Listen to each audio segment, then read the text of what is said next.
J'en ai marre de ces couples. Ces couples qui te sautent dessus sans arrêt parce qu'ils supportent pas la vie à deux. Marre de ces célibataires avec leurs baratins mensongers sur la liberté. Marre de ces artistes, ces parasites qui enchaînent les bourses et qui élèvent les petites aventures fades qu'ils ont entre eux, au rang de drames intimes et engagés et polluent ainsi l'atmosphère. Aparté en coulisses. Aparté en coulisses. Aparté en coulisses. Aparté en coulisses. Aparté en coulisses.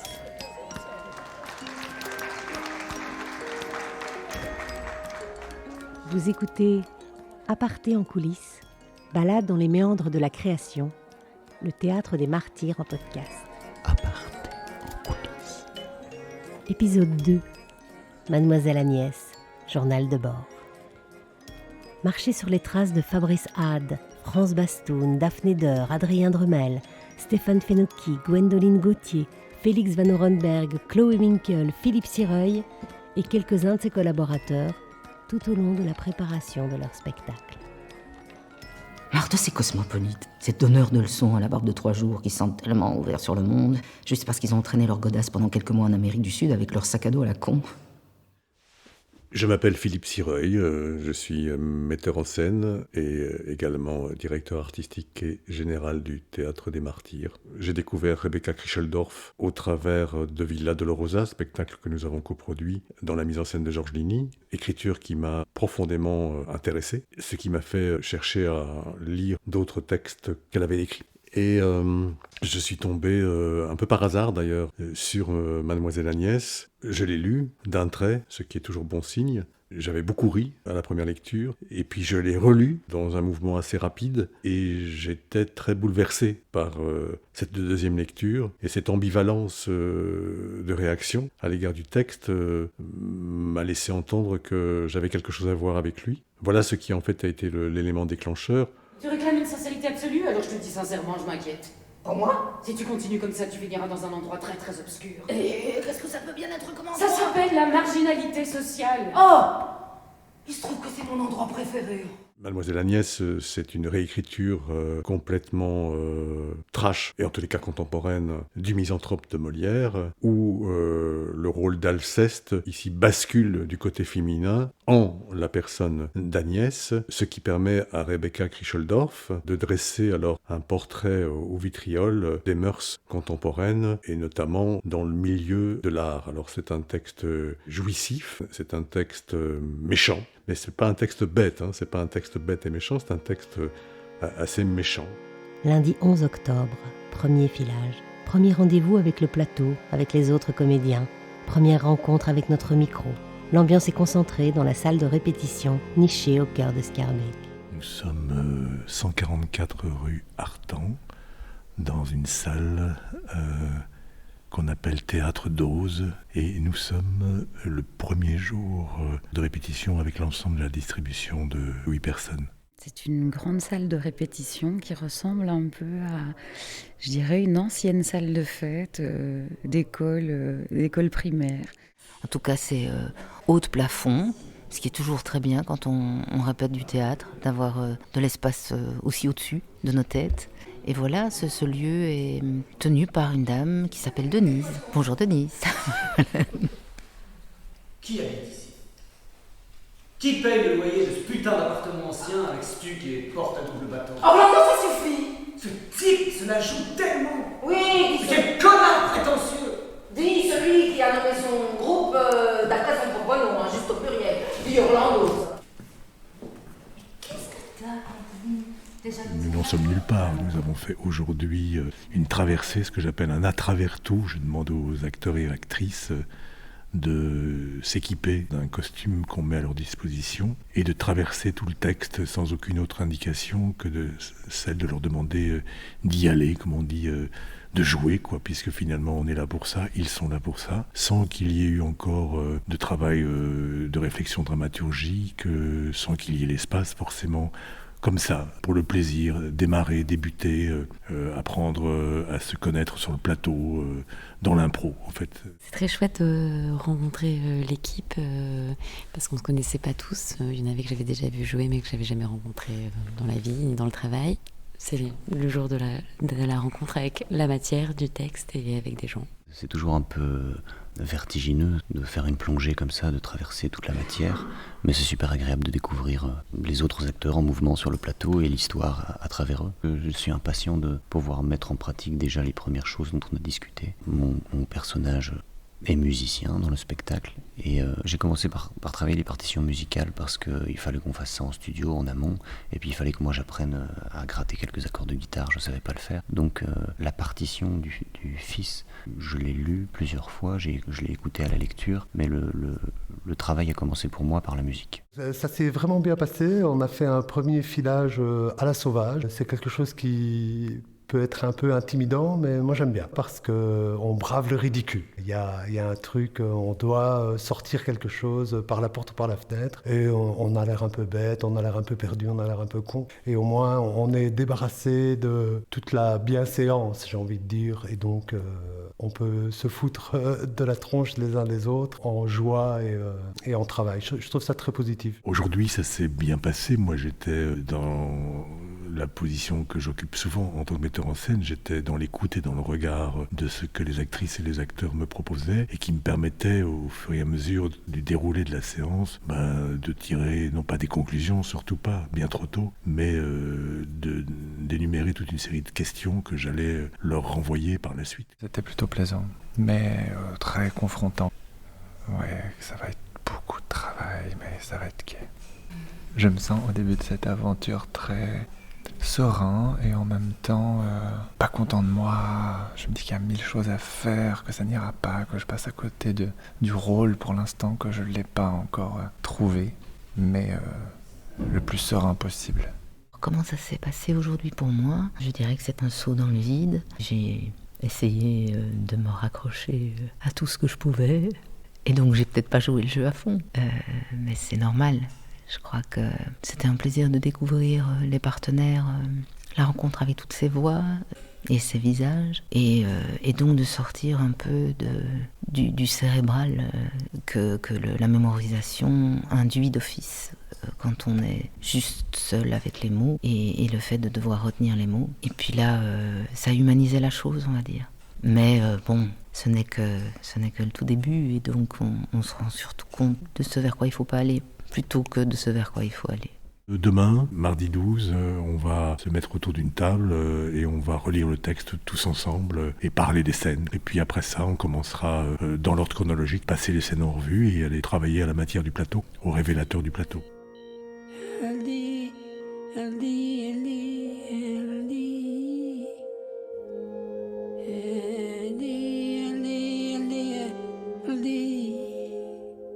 Parfois des grosses conneries.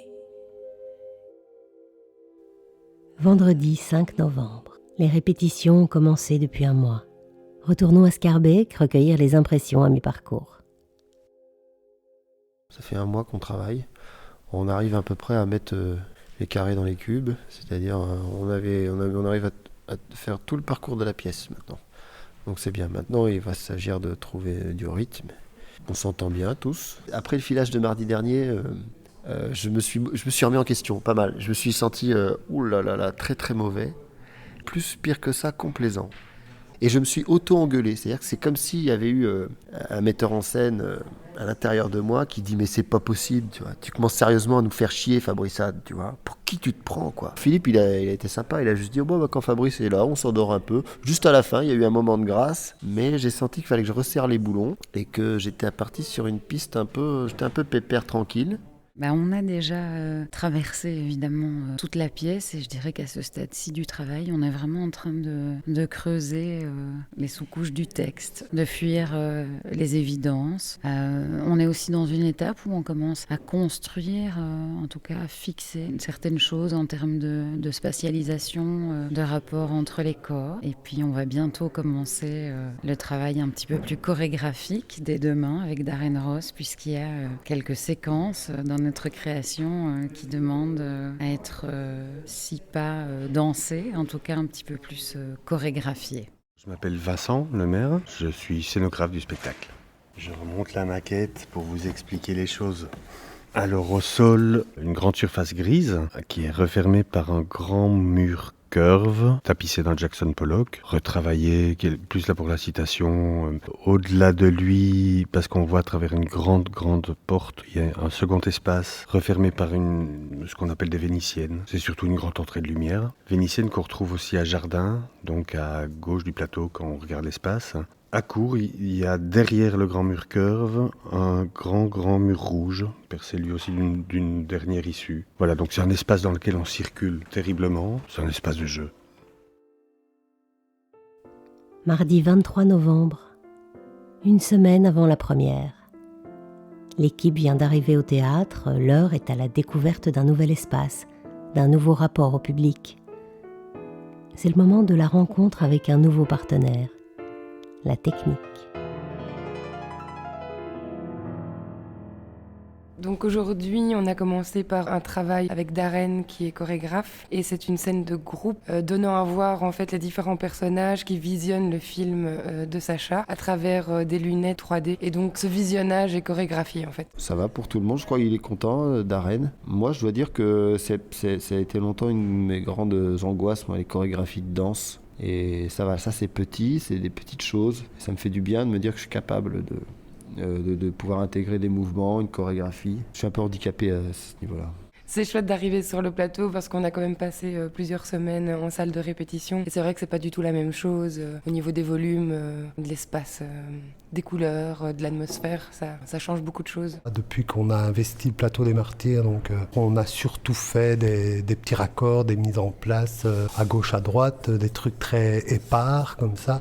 Et donc aujourd'hui, c'est un peu la première fois qu'on va réellement filer la pièce dans la longueur. Il faut un peu mener une enquête sur la voix, comment ça sort, sur les déplacements, sur la hauteur, tout ça, le bruit de tes pas, les partenaires. Il y a des choses qui changent quand même. Mais c'est vrai qu'on en saura un peu plus après le filage de ce soir. Puis faut que je m'habitue parce que je joue sans lunettes. Ça, bon, je suis complètement myope. Quand tu viens d'une petite salle de répète où on a juste mis des traces au sol, où tu dois faire travailler ton imagination, là tout à coup, boum, et tu dois prendre possession en tant que comédien de la grandeur de ce décor et tout, quoi.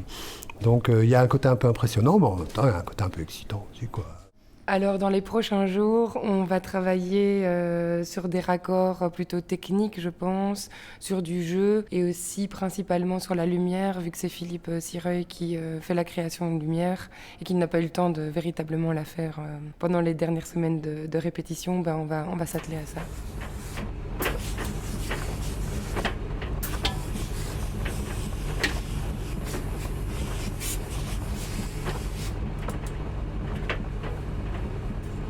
Je m'appelle Pauline Miguet et je suis costumière sur le spectacle de Mademoiselle Agnès et je vais m'occuper aussi de l'habillage en suivant. On se trouve dans la buanderie du théâtre qui se situe derrière le plateau. C'est un peu la pièce dédiée aux costumes, donc c'est là où j'entretiens les costumes, où je peux faire les lessives, les petites retouches s'il y a besoin. Alors là du coup je suis en train de faire un peu de l'inventaire des costumes pour préparer le poste d'habillage. Donc c'est-à-dire que je vais rédiger une liste détaillée de tous les costumes qui vont jouer dans la pièce pour faciliter la mise du spectacle, la mise et la démise. Là, je suis en train de faire l'inventaire du costume de Fabrice, qui joue Elias dans la pièce, qui se compose donc d'une veste en cuir marron, un kilt rouge, vert et bleu, et un cinglé donc gris, et d'un chapeau haute forme noir, qui va contenir en fait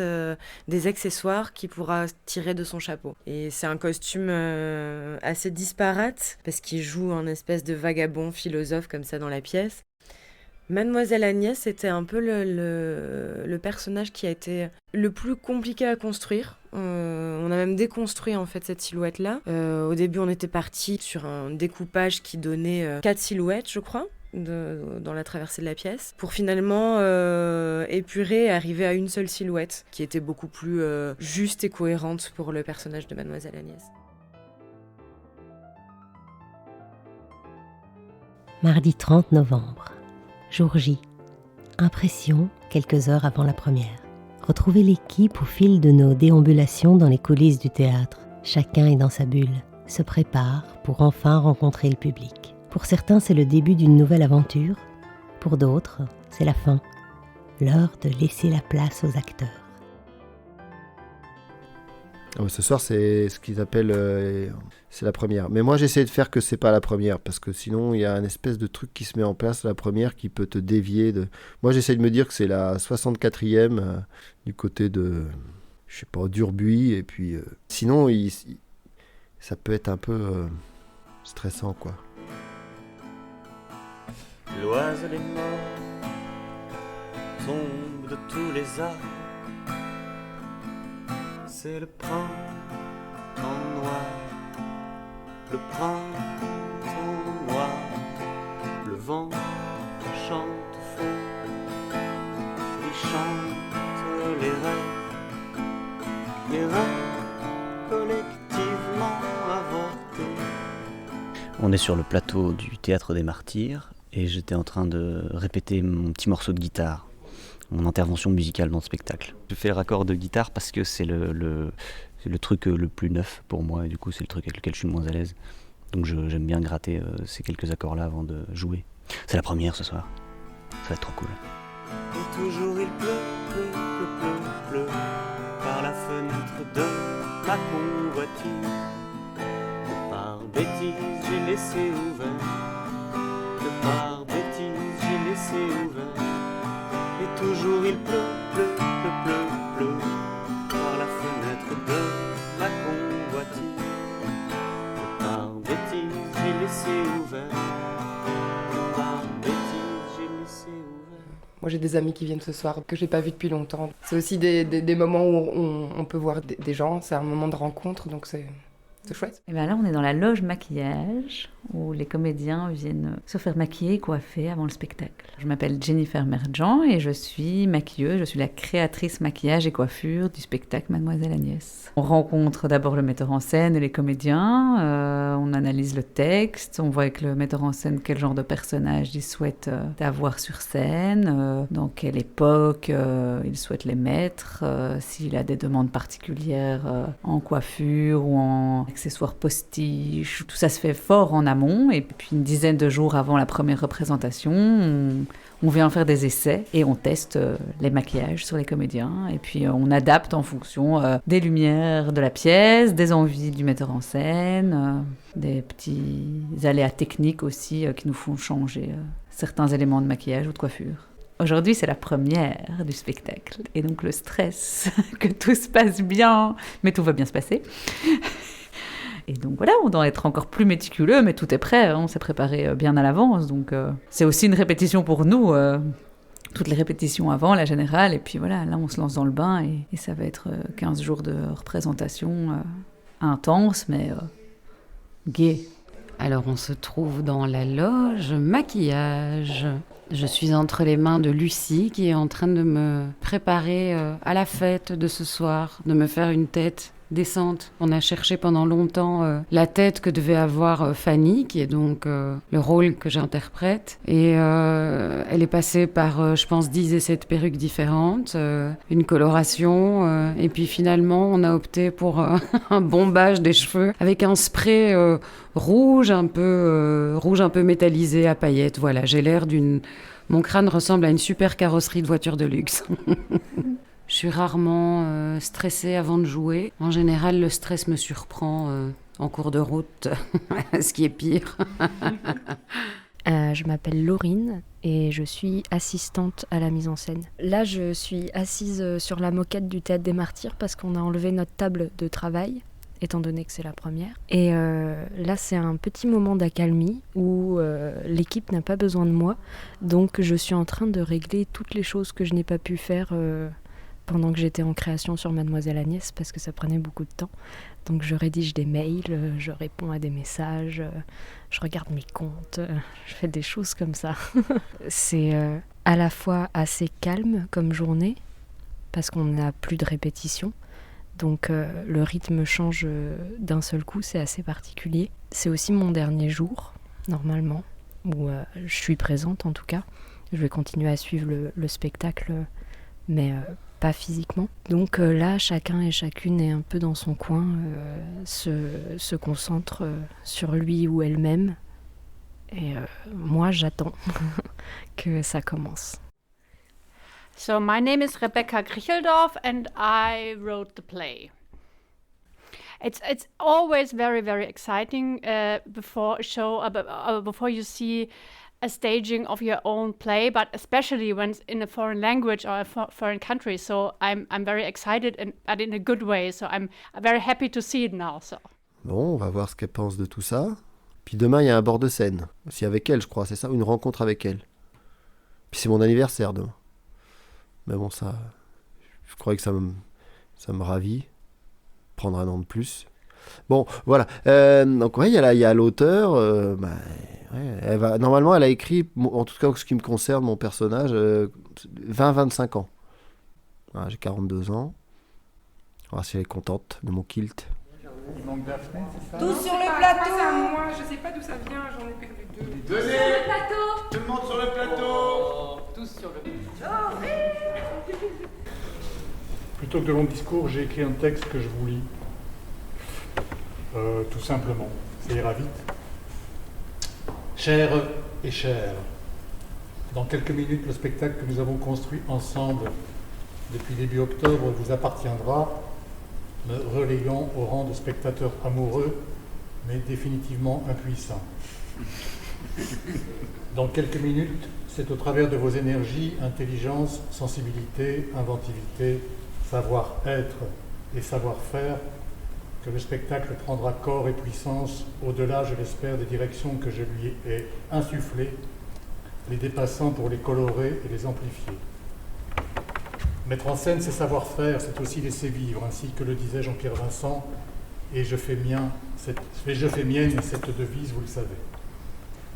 Dans quelques minutes, n'hésitez donc pas à déborder au-delà du vase que nous nous sommes offerts, sans toutefois le renverser, et ayez à l'esprit que la langue et l'univers de Kricheldorf demandent qu'on la crache, qu'il vous faut toutes et tous être toniques à la hauteur de son impertinence ou de sa cruauté. Dans quelques minutes, le rideau de scène s'échappera dans les cintres, libérant des corps de ce qui est sans doute le dernier spectacle que je mets en scène ici, au Théâtre des Martyrs. Ce n'est pas rien, mais vous ne devez pas vous laisser gagner par la mélancolie qui est la mienne. À la fin du spectacle, auquel assiste Rebecca Kricheldorf, nous boirons un verre à notre santé, à même le plateau, avant que de rejoindre celles et ceux qui trouveront pour la plupart que c'est trop cela ou pas assez ceci, m'incitant à ce mouvement soudain et cher à Molière de fuir dans un désert l'approche des humains. Mais d'ici là, je suis à votre côté, à vos côtés, fier de vous avoir réunis et invités. Adrien, Chloé, Daphné, Fabrice, Félix, France, Gwendoline, Stéphane, Merde et merci. Antoine, Cyril, Jennifer et son équipe, Laurine, Pauline et son assistante dont j'ai oublié le prénom, Merde et merci. Merci.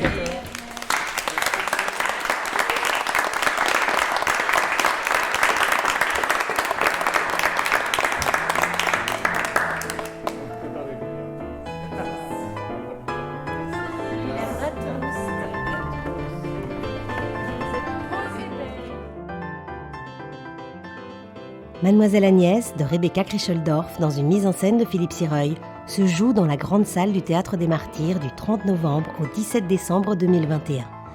Retrouvez toute l'équipe qui s'est prêtée au jeu de ce podcast en chair et en voix.